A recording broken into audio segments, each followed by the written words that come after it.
Thank you. And I feel like this whole evening has been very amazing to me. I feel like it's sort of like the Vimalakirti Sutra, an ancient work from ancient India, in which the Buddha appears at the beginning, and a whole bunch of people come to see him from the biggest city in the area, Vaishali, and they bring some sort of jeweled parasols to make an offering to him, all the young people actually from the city. The old fogies don't come because they're mad at Buddha, because when he came to their city, he always accepts the first invitation that comes to him from whoever it is. And the local geisha, movie star sort of person, raced the elders of the city in a chariot and invited him first. So he was hanging out with the movie star. And of course they were grumbling, he's supposed to be religious and all this, and what is he doing over there at Amrapali's house with all his 500 monks and so on? They were all grumbling. And so they boycotted him, they wouldn't go and listen to him. But the young people all came, and they brought this kind of a jeweled parasol, and they put it on the ground. And as soon as they had laid all their big stack of these jeweled parasols that they used to carry in ancient India, he performed a kind of special effect, which made it into a giant planetarium, the wonder of the universe. Everyone looked in that and they saw in there the total interconnectedness of all life in all universes. And of course in the Buddhist cosmos, there are millions and billions of planets with human life on it. And enlightened beings can see the life on all the other planets. So they don't, when they look out and they see those lights that you showed in the sky, they don't just see sort of pieces of matter burning or rocks or flames or gases exploding. They actually see landscapes and human beings and gods and dragons and serpent beings and goddesses and things like that. So he made that special effect at the beginning to get everyone to think about interconnection and interconnectedness and how everything in life was totally interconnected. And then Lele Masse, I know his other name. Lele told us about interconnection and how we're all totally interconnected here and how we've all known each other. And of course, again, in the Buddhist universe, we've already done this billions of times in many, many lifetimes in the past. And I didn't give the talk always, and Chiho didn't, and Lele didn't, and Ed didn't, and Jim didn't. You did, and we had to watch you and so forth, and we're all still trying to, I guess we're all trying to become Tedsters, if that's a modern form of enlightenment. I guess so. Because in a way, if Tedster relates to all this interconnectedness of all the computers and everything, it's the forging of a mass awareness of where everybody can really know everything that's going on everywhere in the planet. And therefore, what compassion is where it will become intolerable for us. Totally intolerable that we sit here in comfort and in pleasure and enjoying the life of the mind or whatever it is. And there are people who just absolutely are like riddled with this disease and they cannot have a bite of food and they have no place, or they're being brutalized by some terrible person and so forth. It just becomes intolerable. And with all of us knowing everything, then we're kind of forced by technology to become Buddhas or something, to become enlightened. And of course, we all be deeply disappointed when we do, because we sort of think that because we are kind of tired of what we do, a little bit tired, we do suffer, we do enjoy our misery in a certain way. We distract ourselves from our misery by running around somewhere. But basically, we all have this common misery that we're sort of stuck inside our skins. And everyone else is out there. And occasionally, we get together with another person stuck in their skin, and the two of us enjoy each other. And each one tries to get out of their own. And ultimately, it fails, of course, and then we're back into this thing. Because the egocentric perception, and from the Buddha's point of view, misperception, is that all we are is what is inside our skin. And it's inside and outside, self and other. And other is all very different. And everyone here is unfortunately carrying that habitual perception a little bit, right? You know, someone sitting next to you in a seat, it's okay because they're in a theater, but if you were sitting on a park bench and someone came up and sat that close to you, you'd freak out. What do they want from me? Like, who's that? You know? And so you wouldn't sit that close to another person because of your notion that it's you versus the universe. That's all Buddha discovered. because that cosmic basic idea that it is us all alone, each of us, and everyone else is different, then that puts us in an impossible situation, doesn't it? Who is it who's going to get enough attention from the world? Who's going to get enough out of the world? Who's not going to be overrun by an infinite number of other beings if you're different from all the other beings?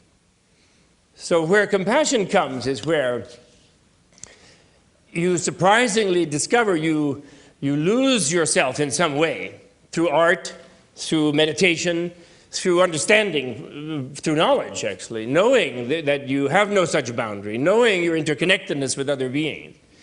You can experience yourself as the other beings when you see through the delusion of being separated from them. And when you do that, you're forced to feel what they feel. Luckily, they say, I'm still not sure, but luckily, they say that when you reach that point, because some people have said in the Buddhist literature, they say, oh, who would really want to be compassionate? How awful. I'm so miserable on my own. My head is aching, my bones are aching, I go from birth to death, I'm never satisfied, I never have enough. Even I'm a billionaire, I don't have enough, I need 100 billion. So I'm like that. Imagine if I had to feel even 100 other people's suffering. It would be terrible. But apparently, this is a strange paradox of life, when you're no longer locked in yourself, and as the wisdom or the intelligence or the scientific knowledge of the nature of the world that enables you to let your mind spread out and empathize and enhance the basic human ability of empathizing and realizing that you are the other being. Somehow by that opening, you can see the deeper nature of life. And you get away from this terrible iron circle of like I, me, mine, like the Beatles used to sing. You know, we really learned everything in the 60s. Too bad. Nobody ever woke up to it. And they're trying to suppress it since then. I, me, mine. It's like a perfect song, that song. The perfect teaching. But when we relieve from that, we somehow then become interested in all the other beings. And we feel ourselves differently. It's totally strange. It's totally strange.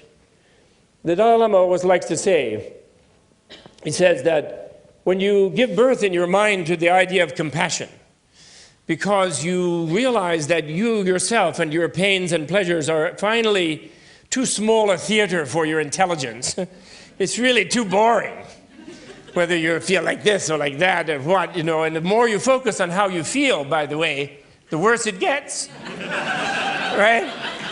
Like even when you're having a good time, when is the good time over? The good time is over when you think, how good is it? And then it's never good enough. I love that Lele said that the way of helping those who are suffering badly on the physical plane or on other planes is having a good time, doing it by having a good time. I think the Dalai Lama should have heard that. I wish he'd been to hear it. He once told me, he looked kind of sad. He worries very much about the haves and the have-nots. And he looked a little sad because he said, well, 100 years ago, they went and took everything away from the haves. You know, the big communist revolutions, Russia and China and so forth. They took it all away by violence. And then saying they were going to give it to everyone, and then they were even worse. And they didn't help at all.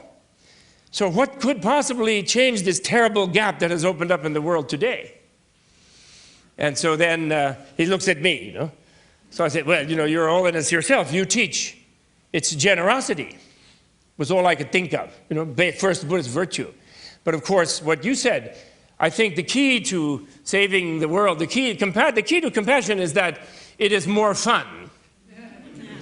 It should be done by fun. Generosity is more fun. That's the key. Everybody has the wrong idea. They think Buddha was so boring, and like they're so surprised when they meet Dalai Lama and he's fairly jolly.